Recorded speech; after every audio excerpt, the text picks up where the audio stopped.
Welcome to the Communication Mastery Podcast with me, Mark Burlinson. We're tackling miscommunication with the power of understanding. We're growing our mastery of the foundation of teamwork and of all relationships.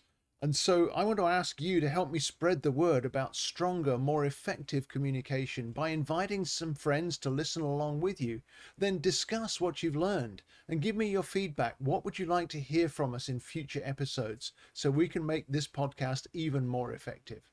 Thanks for joining me. Let's jump in. This week, I want to focus on clarity in our Communication Mastery podcast. We've had some previous episodes on misunderstandings and on teaching to learn more deeply. And in both of those episodes and others, we've had to highlight the need for greater clarity in some of our communication. So I thought it would help us if I were to put together a few points. I think I've got 6 points altogether here. Essential keys for clarity in our interpersonal business communication. Each of these is focused on helping your message land clearly and confidently with whoever it is that you're communicating with, whether it's somebody you're supervising or with a boss or a potential client or a customer you're trying to resolve a problem for, or a lead that you want to sell to. We want there to be clarity, and we want it to land clearly for them, because that's going to be more beneficial for you. You're not going to waste your time with miscommunication. So let's talk about clarity keys in our communication. And probably the most important one, although I'd hesitate to pull out one as more important than all the others, but the first one would be to know your purpose. You need to know what it is that you want to communicate. You need to define ahead of time, why am I communicating? You need to think it through. Whether you speak with someone or whether you're writing to someone, why am I communicating with them? Am I informing? Am I asking? Am I persuading? Am I clarifying? Am I correcting? There needs to be a very clear purpose to the communication, whether it's written or whether it's spoken. It's particularly important with written communication because written communication lacks all of the other components of communication. There's no tone of voice, there's no visual cues, there's no body language, there's no ability to respond in real time to the reactions. And so written communication is especially important, that you know what your purpose is, because a clear purpose helps to keep your message focused and relevant to the cause or the goal. So here would be a tip for that. Start in your mind, start your communication with a sentence, complete the sentence that starts with, my goal here is to, whatever it may be, fill in the blank. My goal is this. And as I identify and clarify that goal, it's going to bring clarity to all of the communication. A second key for clarity would be to think from the perspective of the receiver of the communication, to think from their perspective. If you tailor your message to your listeners' needs, to their knowledge level, to their communication style, and to their role in whatever the setting may be, then you're going to be able to think from their perspective about how to phrase what you're saying, how to frame what you're saying in a way that enables them to receive it with clarity. So you want to avoid jargon. Unless it's shared language in a work setting, there's often shared language, isn't there, specific to the work that you're doing together. But apart from that, avoid jargon if you possibly can, because that creates a barrier between you and the receiver or the listener. And then secondly, anticipate, again, by thinking ahead before you communicate, anticipate any questions or concerns or even potential misunderstandings that they may have. So you want to think from their perspective, because when people feel understood, that's when clarity grows. Clarity grows when people feel understood. And so investing in thinking from their perspective is very valuable in increasing clarity in communication.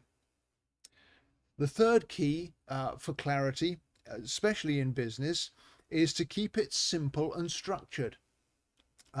There's always a temptation, particularly if you want to impress, to drift into more flowery or convoluted forms of communication, when actually using plain professional language and a logical flow, a simple logical flow, is always going to increase clarity. So different things that would contribute to that would be to break long thoughts into short sentences, not to run on sentences again and again with an extra thought, but to break it into simple points to make. And then to organize those points, to say or to write first this, secondly that, and then finally the other. You organize it into points, then those who are receiving the communication can follow the train of thought with you. Choose plain language whenever you can. Our language, the English language, started with Anglo-Saxon, which was a pretty simple, although the spelling was kind of weird, a pretty simple, straightforward language. But it's then had added to it components from Greek and Latin and other foreign languages that are more complex in their structures. I think it was Winston Churchill that said that, broadly speaking, the short words are the best, and the old words are best of all. And he, of course, was a great communicator. If ever you want to be inspired in communication, just pull up on YouTube or wherever some of his old speeches. They were amazing. And then the famous author George Orwell wrote this. He said, "Never use a foreign phrase, a scientific word, or a jargon word if you can think of an everyday English equivalent." It's a very counterintuitive principle, but it actually creates clarity to use simple, straightforward words in a simple, logical progression. The danger is that we think that that'll be too simplistic, when actually clarity is so much more valuable than complexity in terms of understanding and acceptance of what you want to communicate. So clarity is not about saying more, it's about saying what really matters and narrowing it down, keeping it simple, keeping it structured. Your business is a wheel with many, many spokes.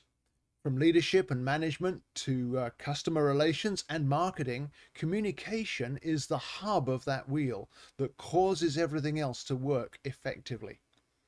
It makes the wheel turn when communication is working well. So oil the wheel of your business by focusing on communication IQ. Strengthen collaboration, provide exceptional customer support, boost sales performance, even facilitate effective learning. Contact me today and let's get your business moving forward faster without misunderstanding. The fourth area that increases clarity is, and this comes back to your hearers or your receivers of the communication, it's to check for understanding. When we check for understanding, I'm not assuming that I have been clear, even though I put the preparation in ahead of time. I'm going to invite feedback from the person I'm communicating with or from the group that I'm communicating with. So you can use check-in phrases as you're talking with things like, does that make sense so far? Or do you have any questions about what I've said already? And then you can ask open-ended questions that will kind of test comprehension. So it's tempting to say, do you understand? Well, that's a yes/no answer kind of question, isn't it? Instead, you could ask, so what stood out to you most strongly so far? Or what has surprised you so far from what we've talked about? Or has anything we've said not made sense? Those are open-ended questions that invite the listener to think about what they've received and then reflect back to you what they have received. And then you can use that input, that feedback, to check further for understanding and then adapt what you're saying if you need to. You can draw on your influencer language if you're speaking with a group. The influencer language, out of the 7 communication languages, is the language that is intuitive and is able to kind of read the room, to understand on a non-cognitive level, a more emotive level, is this group of people receiving and understanding what I'm saying? So you can draw on that language, especially if it's strong in your profile, or you can strengthen it if it needs that in order for you to do that. The 5th key for clarity is to watch your tone and your body language, that your tone and your body language don't contradict the message, because non-verbal cues can truly impact how clearly your message is being received. So you want to use consistent facial expressions. You want to have a posture that's open, a tone that is inviting and welcoming, rather than harsh or confrontative, because those things will cause people to be on guard, and that will mess with clarity in an instant. You want to be warm and calm and confident in the way you express yourself, because that invites people in to receive what you're saying, especially if you're giving feedback or if you're giving instruction.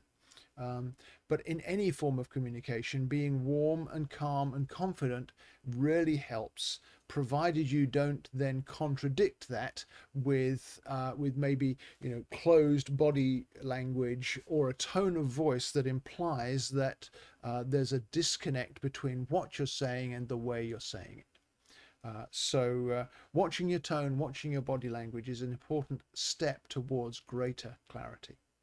And then finally, after the communication, you want to confirm and then follow up that the communication has landed the way you intended it to.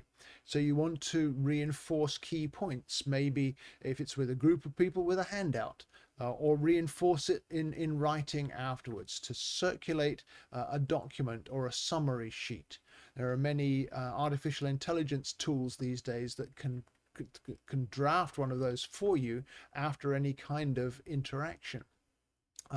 Remember, of course, to look over those and make sure that the AI hasn't made mistakes. I've had some laughable ones with some of my meetings and interactions, but you can catch those mistakes if you watch it.